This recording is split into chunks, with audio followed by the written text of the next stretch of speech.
What if wars are not started for power or ideology or freedom? What if they are started for profit? Not as a side effect, not as a coincidence, but as the entire point. I know that sounds like something people say on the internet, so let me show you the receipts. Because what is happening right now in real time, with documented contracts and verified financial records, is the clearest proof this argument has ever had. And the people doing it are not even trying to hide anymore. You are watching Geonex Daily. Stay with me until the end, because this one changes how you see everything. There was a soldier. His name was Smedley Butler, and he was not an ordinary soldier. He was one of the most decorated military officers in American history. 34 years of combat across multiple continents, more medals than most men see in a lifetime. He fought in the Philippines, in China, in Central America, in France. He gave orders. He followed orders. He watched men die for flags and slogans and causes that were explained to him as noble, and then he retired, and he told the truth.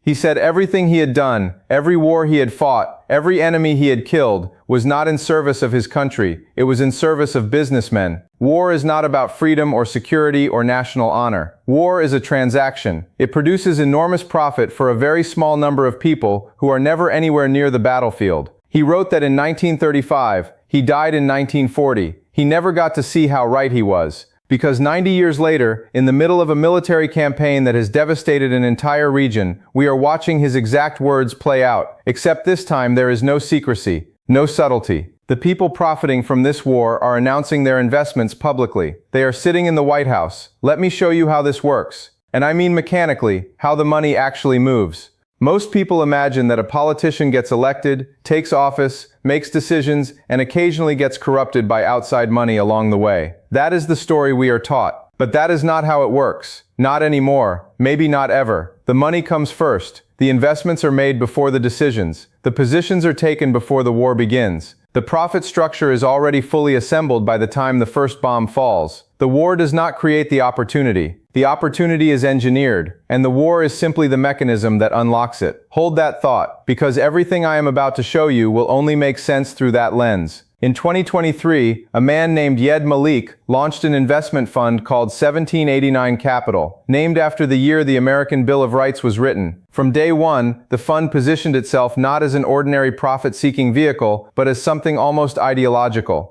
It invested in weapons manufacturers, defense technology startups, and military hardware companies. It was loudly opposed to what its founders called the woke corporate agenda, the climate funds, the diversity portfolios, the social responsibility investing. It was a financial instrument for a specific political camp, designed to grow wealthy while advancing a very particular vision of American power. That fund was interesting, but it was not yet important. Then came November 2024. Donald Trump wins the presidential election for the second time, and within days his eldest son Donald Trump Jr. announces that he is joining 1789 Capital, not as an advisor, not as a passive investor, as a full partner. Think about what that means. The son of the incoming president of the United States becomes a partner in a fund built specifically around companies that sell weapons and military technology to the Pentagon, the same Pentagon his father is about to control. Before that announcement, the fund managed somewhere between $150 and $200 million. After the announcement, the money poured in like floodwater. Over the course of 2025, the fund's assets grew from $200 million to $2 billion. In 1 year, the growth was so fast that the fund closed itself to new investors entirely by the end of 2025. There was no more room. $2 billion. Chasing defense technology, with the president's son as a partner. Now let us look at where that money went, because this is where it gets very specific. One of the fund's portfolio companies was a firm called Vulcan Magnetics. Small company, fewer than 30 employees, produces rare earth magnets used in drones, radar systems, and military hardware. Before the Trump administration took office, Vulcan was a startup worth maybe $200 million on a generous valuation. Then the contracts arrived.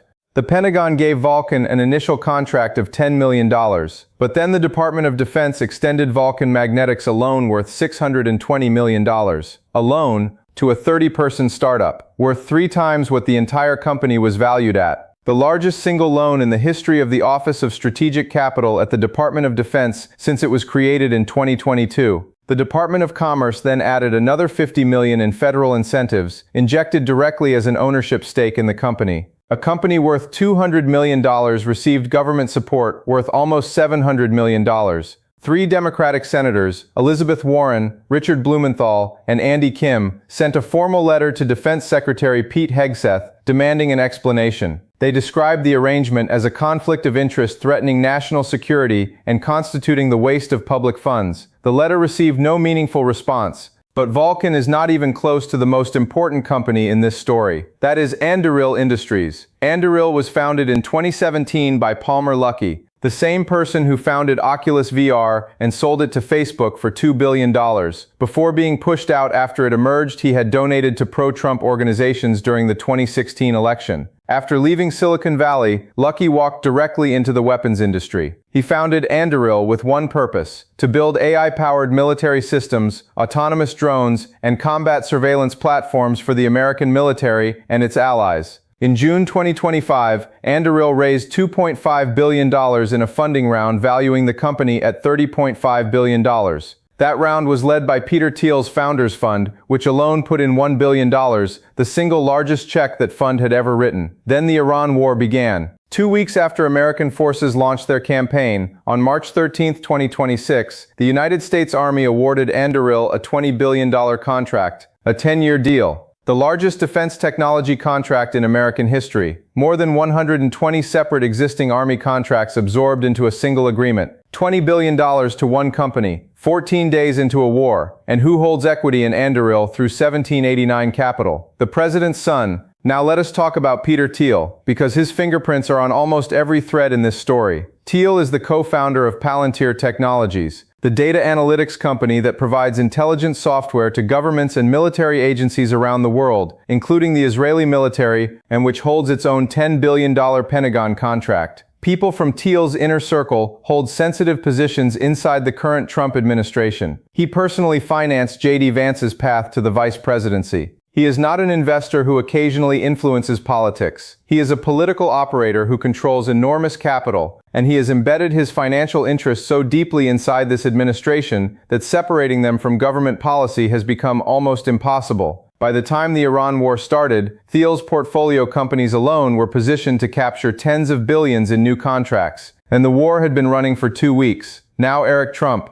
because the second son has his own chapter in this story. On February 17, 2026, Eric Trump announced he was entering as a strategic investor in a $1.5 billion merger between an Israeli drone company called Extend and an American firm called GFB Construction Holdings. The deal was structured to list Extend on NASDAQ under the name Extend AI Robotics. Extend is not a generic tech startup. Its products are actively deployed by the Israeli military in combat operations, building reconnaissance, tunnel exploration, door breaching, mine neutralization. Several of its product lines are marketed explicitly on the basis of their cost per casualty. The company advertises how cheaply its weapons can kill relative to conventional alternatives. Eric Trump, when asked about the conflict of interest, said he was extremely proud to invest in companies he believed in. He said drones were the wave of the future. 11 days later, the United States officially declared the beginning of its military campaign against Iran, the largest joint American-Israeli drone offensive in history. 11 days.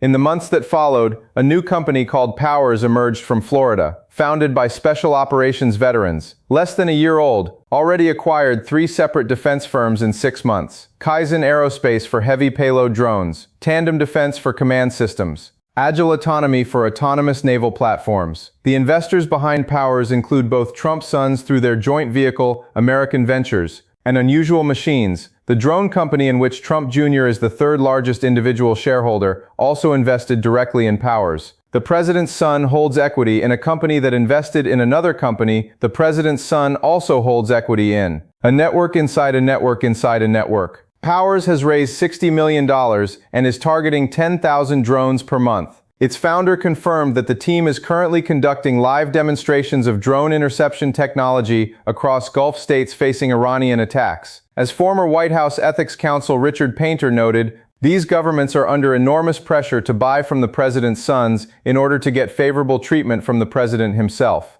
Painter called this the first presidential family in American history to profit heavily from a war their president launched without congressional authorization. Now I want to show you something that sits at the edge of what is legal and possibly over it. Donald Trump Jr. sits on the advisory council of Polymarket, a cryptocurrency prediction market where users can bet on real-world outcomes, including wars. Funds connected to the Trump ecosystem, including 1789 Capital and Thiel's Founders Fund, have invested in the platform. After the American strike on Iran, a blockchain analytics firm called Bubble Maps found 6 anonymous cryptocurrency wallets that together won approximately $1.2 million by betting that the United States would strike Iran before February 28, 2026. Here is what made those wallets suspicious. They were newly created, funded exactly one day before the strike. They placed large bets on the strike happening on a Saturday, and they had no prior trading history whatsoever. These accounts were not experienced traders who made a smart guess. They were created for one purpose, used once and won. Bubble Maps called them suspected insiders, people with prior confirmed knowledge of the strike, using that knowledge to generate profit hours before it happened.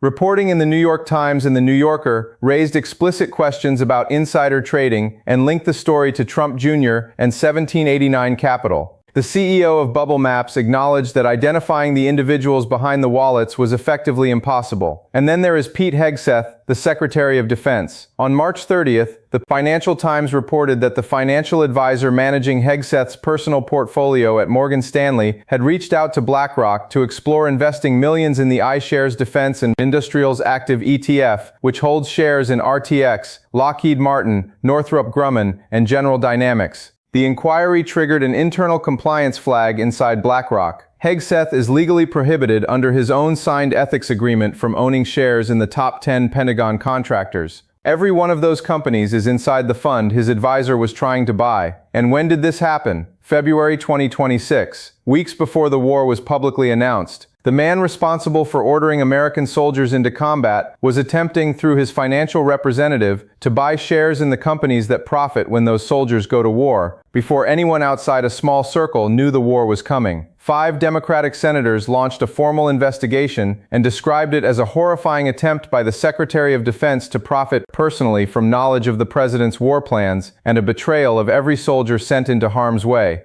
We have not even touched on Jared Kushner, who is operating at a financial scale in this region that makes everything we discuss today look like a warm-up. That story requires its own episode. But let me tell you what I believe the real picture is. Smedley Butler understood this in 1935. Eisenhower warned about it in 1961. This overlap between political power and financial interest is not new. But what is different, what makes this moment genuinely unlike anything before it, is the absence of pretense. There is no longer any attempt to separate the two. The president's sons announced drone investments and then watched their competitors banned by executive order. The Secretary of Defense's money manager calls asset managers before a war starts. The prediction market tied to the president's inner circle pays out millions to anonymous wallets created hours before a military strike. $700 million in government commitments flow to a 30-person startup held by the president's family. No separation, no apology, no cost. The Trump family made a deliberate decision after the first term. They had held back. They worried about headlines and legal exposure. And they watched 4 years pass without fully using what they had. This time that calculation changed entirely. And what the result looks like from where we are standing is not the foreign policy of a great power. It is the operational strategy of a family investment portfolio equipped with the most powerful military in human history. The lives being lost across this region, the infrastructure being destroyed, the families being displaced, all of it is being processed somewhere in Washington as line items in a profit and loss statement. Smedley Butler said the soldier goes to the front, the citizen pays the tax, the people pay in blood and in their economies. And on the other side, a very small class sits far from the battlefield and counts the contracts. He wrote that in 1935, the names have changed. Nothing else has. If this episode made you see something differently, share it with one person who needs to hear it. Subscribe to Geonex Daily because this is just the beginning.